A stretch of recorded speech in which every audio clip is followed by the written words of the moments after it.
After Karnak Temple, we headed to the boat and checked into our rooms, had lunch and a bit of a wander around the boat. It's quite nice, probably equivalent to a 4-star hotel. The top of the boat has a bar, swimming pool and tables, great for looking over the Nile. There are heaps of these boats. They are moored up to 4 deep and maybe 10 or 15 in a line, so maybe 70 to 100 boats. You have to walk through other boats to get to yours. They all look the same and it'd be easy to get lost if you wandered out on your own. There are lots of horse and buggies for tourists on the streets of Luxor. Apparently they don't treat the horses well and the buggies are poorly maintained.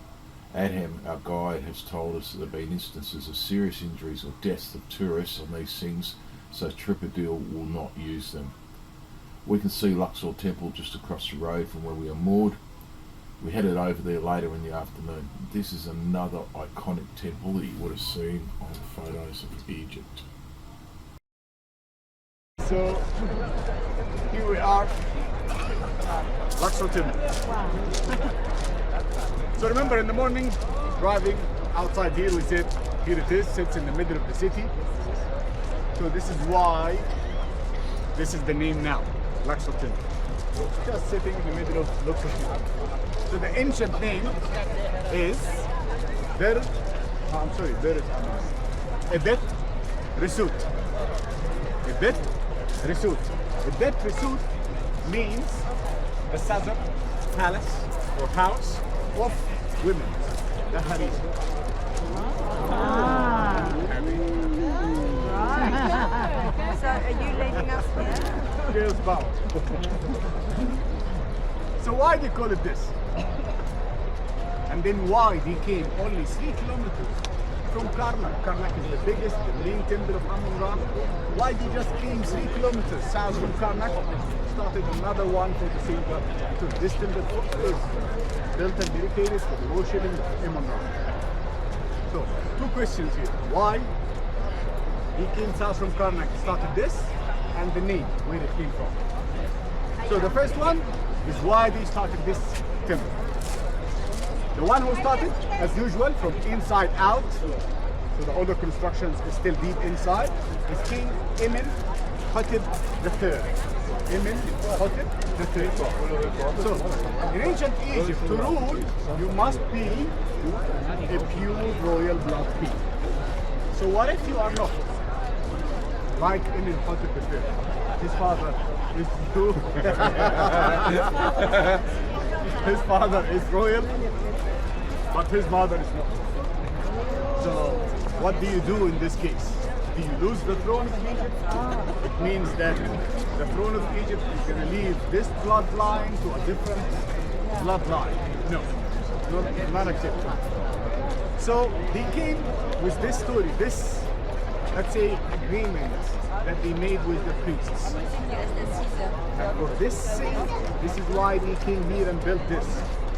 Something called the divine Pearl's story. So they created a story that is going to make Amenhotep III to be the son of Amun-Ra and Hathor.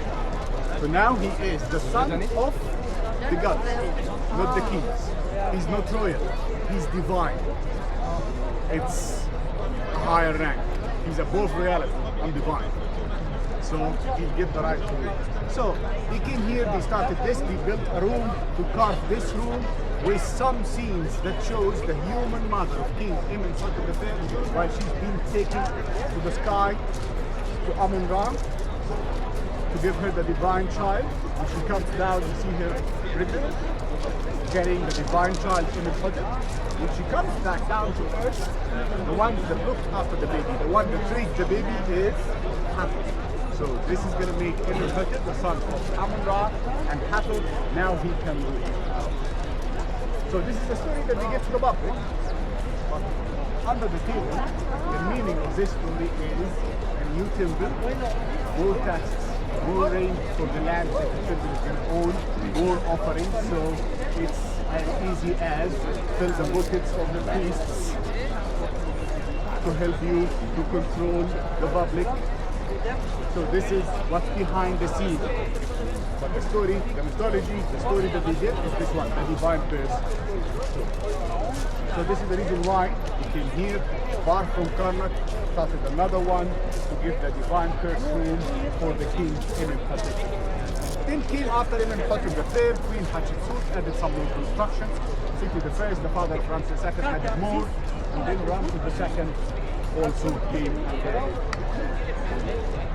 And then the second question, which is the name. Why do you call it a Bet Resut, the southern palace of women, the harem? The main celebration, the main thing that they celebrate in Luxor city, in Wasit. Wasit is the ancient name of this city. Wasit means the big white wall, because of all of the limestone mountains that surround the city. Like a big white wall that goes around the city. So when especially from here, you can see all the mountains across the river. Also from the east, there is more of those mountains. So it's like a big white wall that goes around the city, so this is where the name is from. The main celebration is called the Obit Festival. The Obit Festival is when they celebrate the flood. Remember we said the Nile, the flood, the silt is the reason of life for them. The silt is like the doctor, the healer that heals the soil, that brings back life. So they celebrate the flood. By doing what?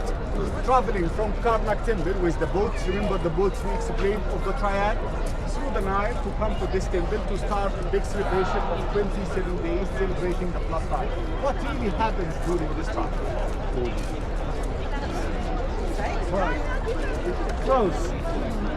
So this is the time for the king to renew his honeymoon. Does he have a house? 27 days, of course, he's a king. Ramses II had 45 wives, plus the house. So 27 days for the king to renew his honeymoon. Why especially during this time of year?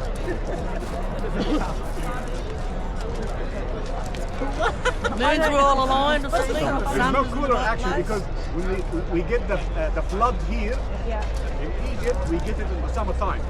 Because we are in North Africa, Yeah. summer, South Africa with the source of the Nile, or Central Africa with the source of the Nile is winter.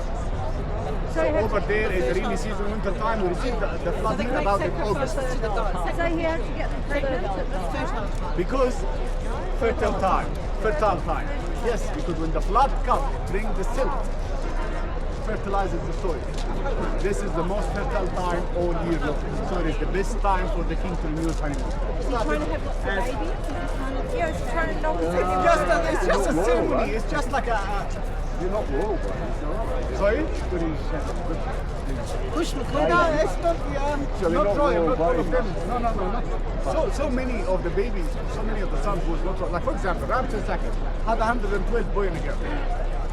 112 boy and a girl. Only one out of those 112 ruled Egypt. Which one? Miri and Bita, number 13. We call them lucky number 13.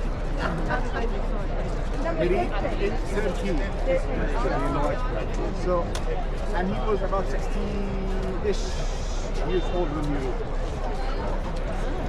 So, the Ramses II ruled for about 67 years. Died by the age of 77 or 76. So this is what used to happen. This is the Obit festival. This is what we celebrate.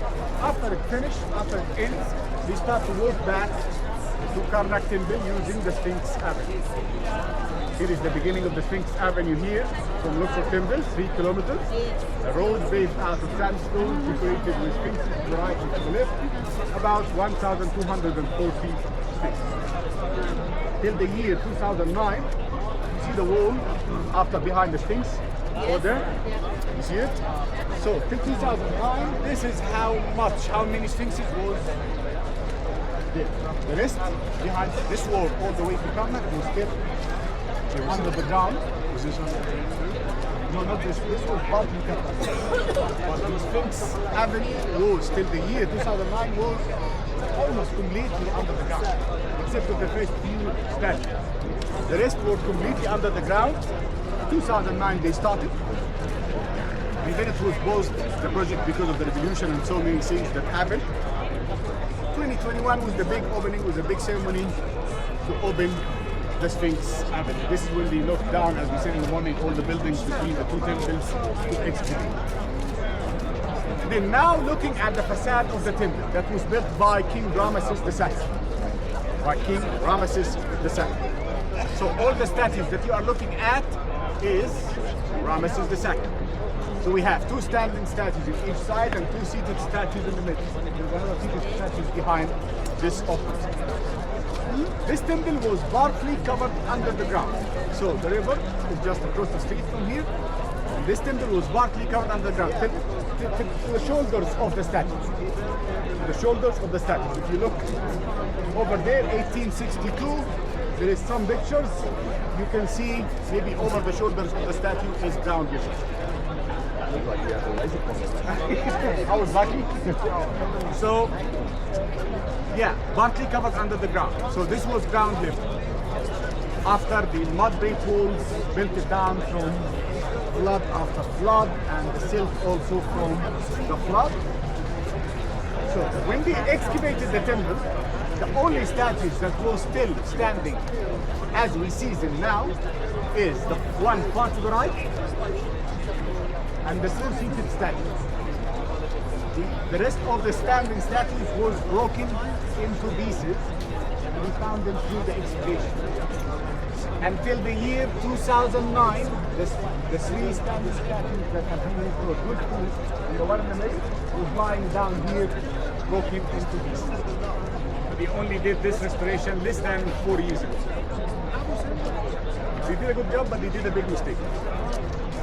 When it comes to this one, far to the left, we should not be taking the form of the vase. We should be standing as the king, not as the yeah. All standing with left foot to the front. This one, when we did the restoration, I think we found that some broken pieces in the storage, so we decided to use it. This statue, in this form, belongs to the other side of the temple, facing the north. When we arrived out, when we drove in the morning, there was 2 similar to this one on that side, but at the facade is thin. Now we're gonna see something that Ramses II did differently than the rest of the kings, which is what we call the propaganda. And we're gonna see it differently in the rest of the temple. The propaganda is something that we used to carve at the facade of the temple to give to tell to the public. Remember we said at the Rosetta Stone the language was written in 2 different ways. The hieroglyphics is the very sacred one, the one used by the priests and royal families and the locals, the public cannot read it. So all what you see here, the public cannot read, but they can understand all the reliefs or the images that you are looking at. So if you look on top of the statue in the middle, do you see the chariot? So this is the most famous scene of Ramses II riding his chariot shooting arrows against the enemy. So he's killing his enemies. This is from a war called Kabish War that he had against the Hittites, Syria, Lebanon nowadays. So he's killing his enemies. On the other side also, on top of the statue in the middle, Ra is on his throne, and it should be Ramses II kneeling down giving the offerings to the gods. So here is the idea. We're going to see it in a different way by the rest of the kings, but Ramses II did the same thing, the propaganda. Which is, when you come to the temple, your eyes get to see this. What you understand from this. Don't put yourself in this position. Don't become an enemy of the king. Otherwise, this is what's going to happen to you. Then you look to the other side and you see that this king is giving the offerings to the gods. So it means that the kings are in a good relation with the gods. It's going to bring good among all of us. So this is the propaganda. To scare everyone a little bit from the idea of being enemies of the king, and then to reassure them that everything is going to be okay as our kings is in a good relation with the gods giving the offerings and so. Now we are standing at the open court of King Ramesses II. First, when we look up here, you see this red bricks and the wooden doors and the windows. This is where the ground level used to be. So this was ground level. When this mosque was built, this is the mosque up here. See the monorail? Yeah. For a Muslim sheikh called Abu al-Hajjaj, who came originally from Morocco, spread the Islamic teachings. And when it was built, this was ground level. And then when they excavated the temple, they relocated the entrance of the mosque to the other side of the street. So the mosque now is reorientated. So this is when they built this monorail. When you go back outside, you're gonna see the original one, the older one is gonna be to the other side. So what was over there? There was houses here, dirt, mud, yeah, and there was houses inside this corridor. There was a church outside to the right. Where we are standing now, there was a church. So those walls here, you can see two layers, the inner one and the outer one. The inner one is the foundation of the mosque. The outer one is what is the church that used to stand where we are now. And there is still inside, there is another bit of this temple that was used as a church. Then we have the three shrines here by Queen Hatshepsut. So, inside is Imhotep first. Then Queen Hatshepsut built those three shrines. Then Seti the First, you see those 14 pillars? Seti the First built those 14 pillars. He was going to do a similar job like the one in Karnak, the Hypostyle Hall, the one with 134. He died before he managed to finish both. There Ramesses II, his son, finished the job. Here he did it. He just came to the front with the 14 pillars and did his own thing. This open court and the facade and the statues outside. Second half, you can see a standing statue of King Ramesses II. All of those statues is Ramesses II.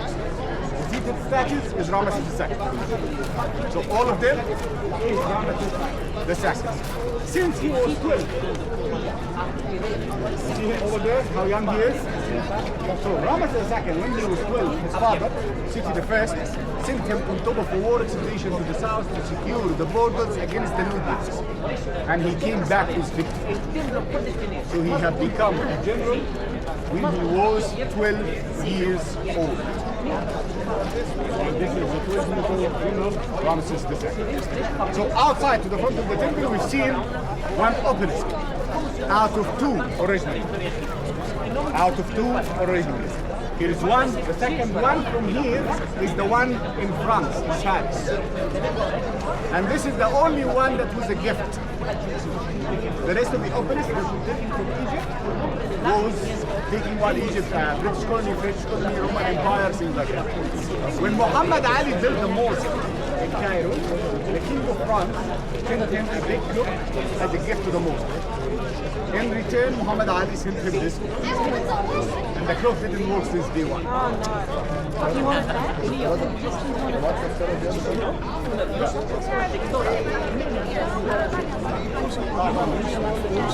So now, as we said, those 14 pillars here is by King Seti the First. It was going to be the same as the one in Karnak. As we said, in Karnak he died before he managed to finish both. Ramesses II finished the one in Karnak, did not finish this one. Only the young pharaoh, King Tutankhamun, came and built the walls outside here.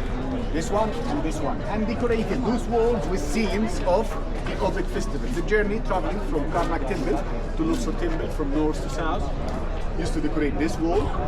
And the journey back walking through the Sphinx Avenue decorates this one.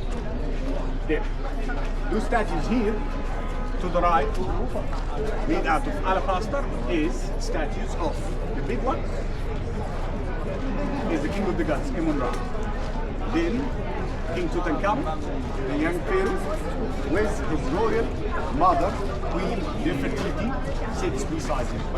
Remember, we said that Nefertiti is the royal mother of King Tutankhamun, not the real mother, the one that biological one that gave birth. And those statues here is one of the reasons why some believes that the one in power was the queen, Nefertiti, not the young pharaoh. Because the king, the pharaoh, is the most powerful man on earth in the eyes of everyone. I'm the son of the gods. I'm a living God ruling among all. I'm the most powerful man. So what happens when you see the most powerful man sitting on his throne with his mother sits beside him? Not just this, she puts her hand on his shoulder like this. When you go in your free time, you're gonna see the hand goes on the shoulder. So it puts him in a weak position. it puts the pharaoh in a weak position. This never happened before or after. So this is one of the reasons why they start. Aren't they always like, isn't it the truth? So this never happened before or after. So this tells that she was the one in power, not the young pharaoh, King Tutankhamun. So now we are standing at the open court of King Amenhotep III. Amenhotep III. So behind the 14 pillars used to be the facade of the temple that was built by Amenhotep. This is his open court, colonnade hall, and shrine. So this was the temple built by Amenhotep for the reason to become the king of Egypt. In 1987, all of those pillars that you are looking at were taking angles and were going to fall down. As we are across the street from the river, the water table is high, so this is what happened. 1987, the UNESCO came and organized an expedition to rescue the open court and the colonnade hall of Amenhotep, and they disassembled all of this piece by piece in order to dig on this floor to find a solution for the water table. When they did this, when they started the digging, they found statues hidden under the ground. 33 or 32 statues hidden under the ground. We've seen this as kids walking by here. We've seen all of these pillars like piece by piece on the floor and the cranes and everything. Then about 1994, they built a whole new section in Luxor Museum so they can put these statues on display. We cannot give a reason why those statues were hidden like that. Some tries to say that when Christianity became the main religion, the priests started to hide statues of the gods and things like that. There is no hard proof behind this. Then after that, they reconstructed everything again. But when they started to reconstruct again, they found that all the bases in this side was really ruined by the water. So they carved new ones. So all of those bases here, same material, sandstones, but this dates back to 1994. Those sandstone bases underneath the pillars. Then if you look to the top part of the pillar, you can see the cartouche, the name of Amenhotep, right? Can you see it?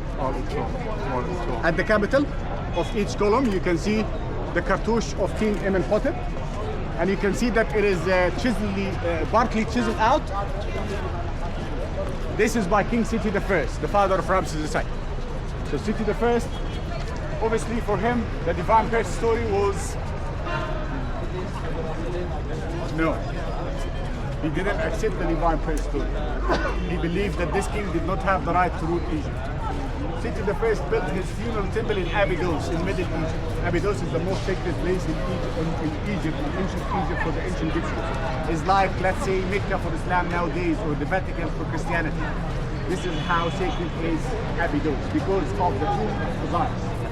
So pilgrimage journeys in ancient Egypt used to go to Abydos. Seti I built his temple over there, decided to make a royal list, to list most of the names of the pharaohs that he can come out with the truth Egypt before him, starting from King Mina, the one who did the unification, all the way up to himself. But he didn't list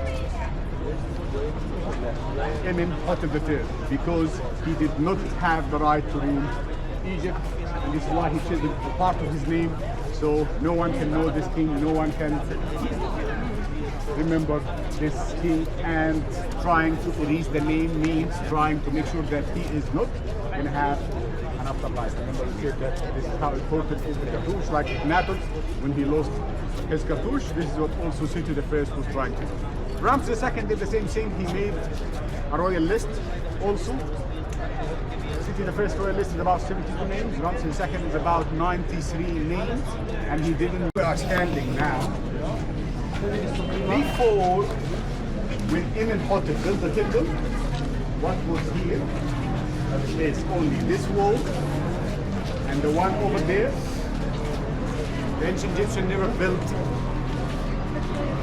arches and domes and half domes, so it was just a normal gate.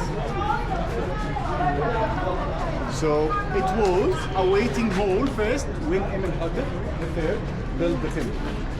Then, after that, during the Roman time, Romans are the ones who collected broken pieces from all over the temple to do this, to build this wall here, this one over there.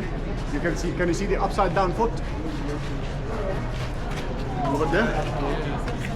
Okay? Oh, yeah. So just broken pieces from all over, nothing like massive, just broken pieces that he brought to build this.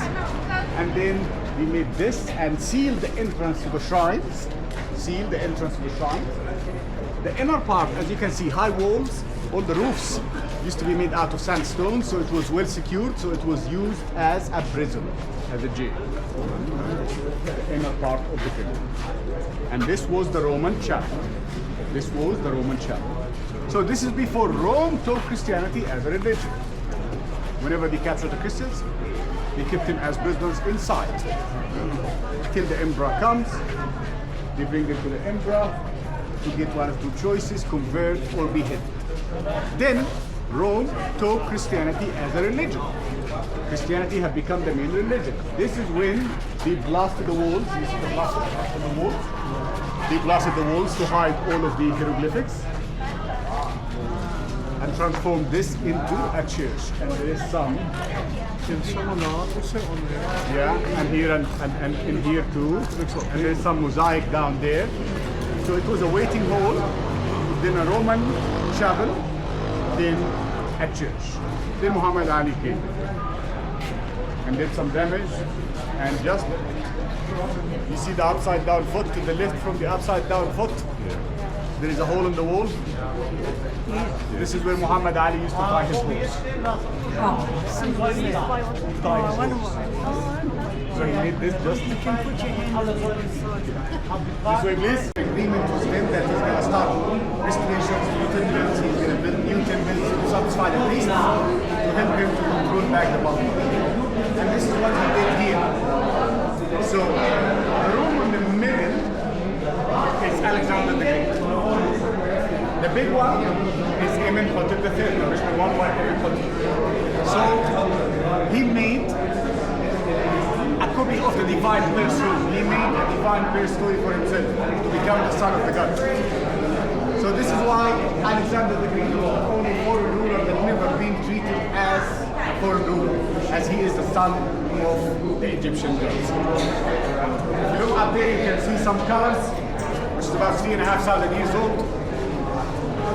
And then here, just here we can see Amenhotep purifying some lotus and papyrus to give some as an offering to Amun-Ra. And you see him now holding the offerings to the king of the gods, Amun-Ra, behind him, the goddess of the sky, his wife. Over there, he's holding a burner on his left hand to burn some incense. And a double bottle. In his right hand to provide this offering, and he also gives to Amun-Ra. Then, come to the bridge, then if you look to the opposite wall, you see Alexander the Great also acting as every other king, receiving offerings and gifts from the gods. Here, Alexander receiving the hand, the key of life, as any other pharaoh. So the gift from the gods and the kings, expecting or wishing long life for them. Then, remember this temple is about fertility. So here is Alexander. Amun-Men, the god of fertility. Oh. What are you looking at? Fertility. Look at this. You see this? Yeah.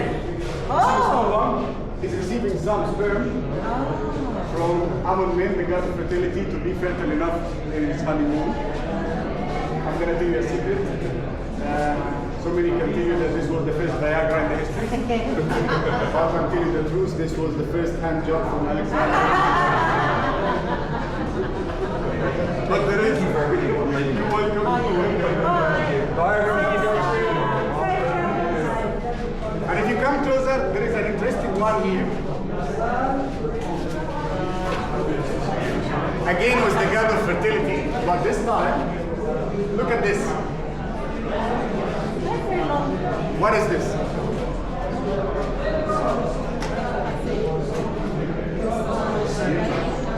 This is the name, this is the name, the sperm. Oh my God. How it looks like under a microscope. How did they know that? Did they have microscopes and chips in order to examine sperm and describe exactly how it looks like under a microscope? So this one always, they went to the, not just the ancient Egyptian civilization, maybe the most older civilizations went always to the peak, to the top, and something big happened and it collapsed, it ended, and we started again. So we haven't yet reached to what they accomplished, what they reached. This civilization is still new. Our civilization is still baby civilization. So we know about Alexander, right? Alexander the Great was copying the divine story of Amenhotep. So this is a copy of Amenhotep III.